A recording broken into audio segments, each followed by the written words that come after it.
I wasn't supposed to be there when she went into the shower, but I didn't leave.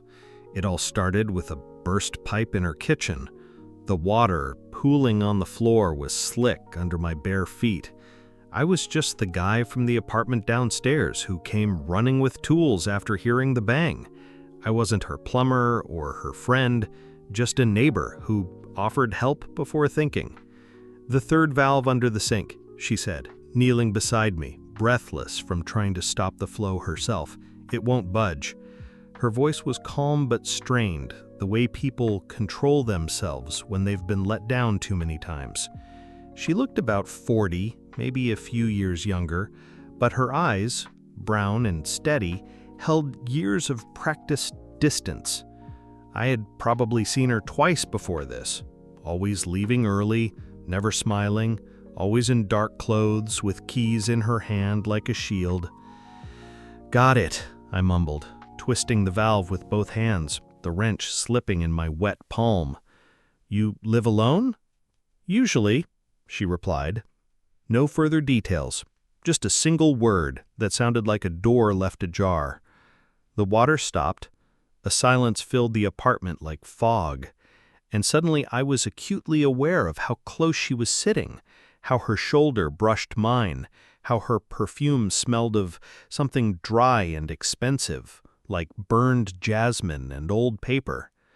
I should have left, I knew that, but she slowly got up and said, "Thank you, Alex," as if she already knew my name. I had never told her. She poured tea, slowly, almost mockingly. It wasn't a gesture of hospitality, it was a gesture of a game.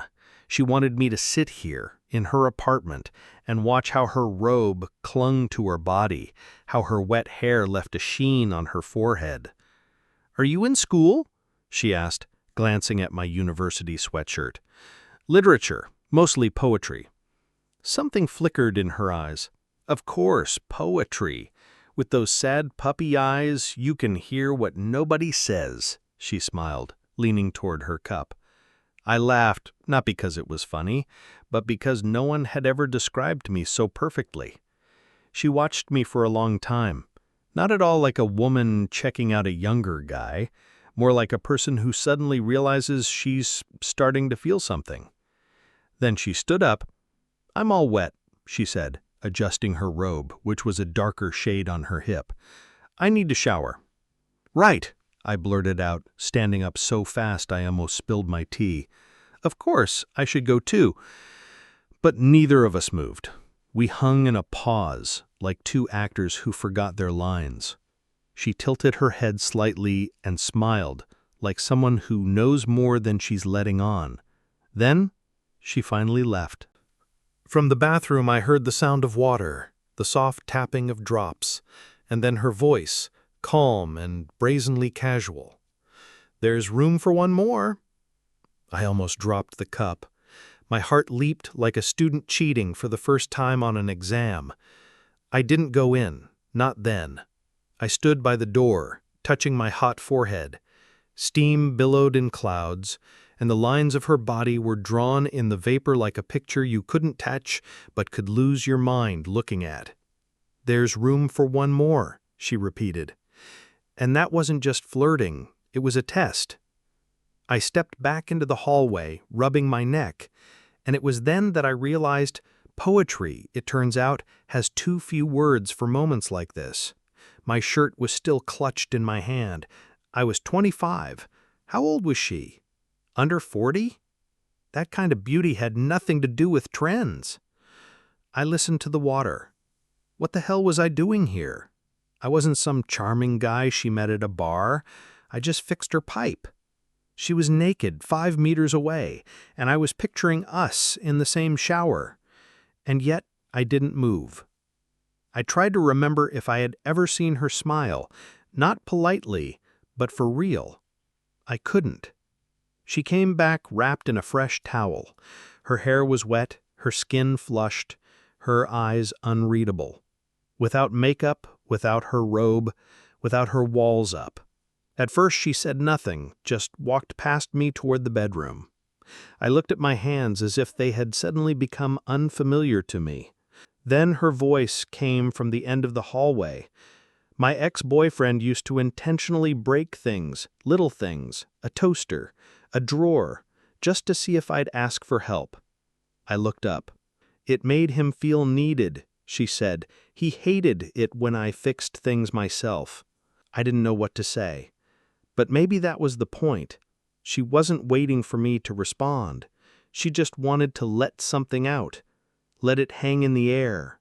She returned in a light beige sweater that slipped off one shoulder and a pair of leggings. She looked softer, not younger, just less lonely. She sat down across from me again, tossing her wet hair to one side. Her gaze was light and searching. "Why haven't you left yet?" she asked. My breath caught. "I don't know," I said, which was a lie. I just didn't have the words to explain why. She reached out her hand slowly, barely touching the fabric of my sleeve. She wasn't holding it, just asking, "You're not afraid of older women, are you?" Her voice was playful, but the tremor in her fingers, that wasn't part of the joke. That was something else entirely. I opened my mouth. I don't know what I was going to say, but nothing came out. She didn't pull her hand back. I didn't either. It was a barely there touch, the tips of her fingers gliding over my arm through the sleeve. It was as if by accident, but my heart reacted instantly. It dropped and began to pound where it definitely shouldn't have. All because of a small thing, because of her, because of the strange ease with which I had ended up here, in her apartment. "I'm not afraid of you," I said, quieter than I intended. She looked at me as if weighing my words, and then she smiled. Not a deliberate, flirtatious smile, but one as if she was surprised she'd allowed herself to do it. "Maybe I shouldn't have," she mumbled, trying to pull her hand away, but it was too late. The air between us had changed. Her sweater slipped a little off her shoulder, revealing a thin strip of skin. It looked like an accident, but I was sure she knew. I tried to look away, but it was no use. It was like staring at a flame. You know you'll get burned, but you can't look away. "Have you ever done something you can't explain?" she suddenly asked. "Like it doesn't make sense on paper, but you do it anyway? Like agreeing to fix a faucet in the apartment of a woman you've seen twice in your life, and suddenly realizing it's the best decision you've made all year?" She raised her eyebrows and a quiet laugh escaped her lips. A light, almost girlish laugh, but with a spark that made me look only at her. And then a knock on the door, sudden, sharp, and ill-timed. We both jumped like teenagers caught red-handed. She slowly stood up, smoothing out her sweater as if she had just remembered she was wearing it. I stayed sitting with the cup in my hands, and it still held the warmth of her fingers. She opened the door just a crack. "Brought your mail. You forgot to check the box again," a man's voice said. Familiar, too familiar. "Thank you, Mark. I'm a little scatterbrained today. Everything okay? You look flushed." He paused, longer than he should have. She laughed, a little too loudly, but it was funny. She said, "Just took a hot shower." Another pause, and the footsteps receded. She closed the door, leaning her back against it. She closed her eyes, exhaled, and then turned back to me.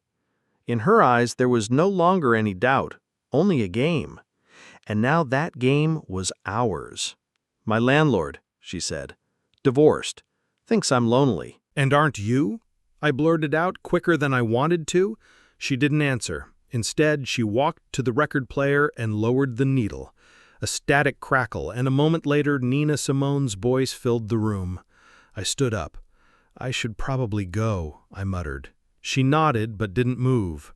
I took a step toward the door and stopped, her back, head tilted slightly, her shoulder glowing in the lamplight. "You don't have to," she said quietly. I reached for the doorknob but didn't turn it. I let go. I told myself I'd stay for one more song as if out of politeness. But in reality, I wanted to see if she'd meet my gaze the same way I met hers. She sat down on the floor again, pulling one knee up and holding a glass of wine in her other hand. Without any pretense of restraint, I sat opposite her, leaning against the bookshelf. Music played between us. "I want a little sugar in my bowl," Nina sang, and those words were not helping at all. We were silent. We watched each other. Then she exhaled, as if finally making up her mind to say something. "He cheated on me," she suddenly said. "With a girl from work, a younger one." Her voice was even, but the fingers holding the glass trembled. I didn't say anything. "The worst part wasn't even the cheating," she continued. "It was how long I felt invisible in my own home. That hit harder than I expected. I can't imagine a man not seeing a woman like you," I blurted out. "If I were in his place, I'd act differently." She looked up. Something between surprise and a smile flickered in her eyes, as if she found it hard to believe someone could say that so directly. "Really?" she asked. I didn't answer. I just moved closer until her knees touched mine. "If I were in his place, I would never allow myself to act like you weren't there." The music softly faded out. She looked as if she were reading everything I hadn't said. "Tell me what you want from me, Alex," she whispered. I was flustered. I opened my mouth, then closed it. She leaned so close that I could feel the warmth of her skin and see the tiny freckles on her collarbone. "Tell me," she said, "or go." Her voice didn't sound like a demand, more like an opportunity, and I was still silent. Instead, I reached out my hand and gently, clumsily, ran my thumb across her wrist, just once. Her skin got goosebumps under my touch. She didn't flinch. She didn't lean away. She just looked at me with tenderness and asked with a slight sarcasm, "Are you going to break my heart?" I felt the goosebumps on my skin, and from the realization that she had said aloud what I hadn't even dared to think. Her question was sharp as broken glass, but it sounded as if she were simply offering to get coffee. "That takes courage," I said, looking at our hands so close together. "And I just fixed your faucet." She laughed, a quiet, raspy laugh that filled the room better than any music. She didn't look away, and I understood that this wasn't a game, not a challenge, but an invitation. An invitation to cast aside all the nonsense and conventions. I leaned in closer, and her hair, which hadn't completely dried, smelled like spring mixed with expensive wine. Her gaze was deep and calm. "I think your heart is already broken," I whispered, trying not to stumble over my own words. "I'm just offering to put it back together." She ran her hand over my cheek. Her fingers were cool. "So poetic," she said, smiling faintly. "You're talking like a poet again." "But you've fallen in love with poetry, haven't you?" I replied. She nodded, and then, as if she remembered something, she stood up, took my hand, and led me toward the bedroom. The light there was dim and muted, and I felt the air between us grow thick with unspoken words. She let go of my hand, but didn't step back. She came closer, and our bodies touched for the first time, softly, casually. Her fingers slid over my shirt, unbuttoning it one button at a time, as if reading a silent poem. I felt her warm breath on my neck, and the world seemed to spin around us. The room was bathed in a soft light. Shadows danced on the walls, creating an intimate atmosphere. And I realized that sometimes the best stories begin with a broken pipe and end where words become unnecessary. The story had just begun. I woke up to the smell of fresh coffee. The light filtering through the curtains was soft and morning-like. I lay there with my eyes closed, trying to remember how I ended up here, but all I could recall was her smile, her touch, her name. She was sitting on the bed, wrapped in a sheet, looking at me with the same playful spark in her eyes. Her hair was loose and her skin glowed in the morning light. She looked even more beautiful than yesterday. "Are you awake yet, poet?" she asked, her voice raspy but charming. "I'm not sure I ever slept," I replied. She laughed and handed me a cup of coffee. "I can't imagine why you didn't." I sat up and we were silent, drinking coffee and looking at each other. There were more words in that silence than in any conversation. "What now?" I asked, breaking the quiet. She shrugged. "I don't know. You're the poet. You come up with something." I laughed. "Well, for starters, I'd invite you out for coffee, to a real cafe, where we don't have to fix pipes and no one is listening." She smiled. That sounds like a good start. I got up, started getting dressed, and she watched me with a smile. So, maybe we should get coffee? She asked. Instead of just answering, I slowly walked over to her. She stood there, leaning against the wall, and looked at me as if we were the only two people in the world.